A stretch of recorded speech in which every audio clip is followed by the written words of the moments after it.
The story of Genesis, the story of Adam and Eve, the story of the garden, the story of the snake, is one of those fundamental storylines of good and evil, etc., that a lot of us are familiar with.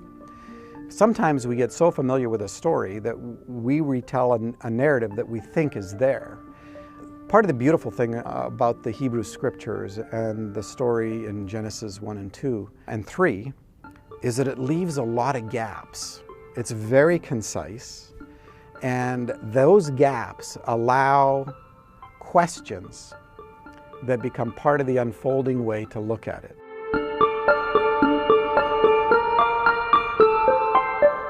There'll be some surprises, but I think it's absolutely consistent with space that's inside the story. It's just that we don't think about it. We think we know what the story says, we think we know exactly how it unfolds, and we bring those assumptions to any time we hear about it again.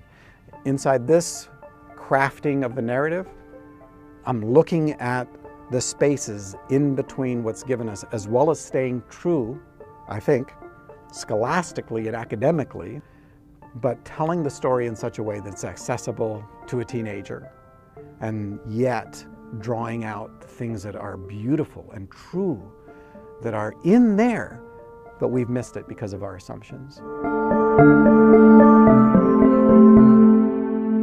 For me, fiction gives a huge amount of latitude that nonfiction doesn't. There is a sense that, you know what, you matter inside this conversation in a way that I'm not just trying to convince you to see things the way I do, but it just opens up a creative space. I think fiction comes at you much more as a whole person than just as a mind. I'm hoping that one of the takeaways for people is that they have a greater sense of who they are as a human being.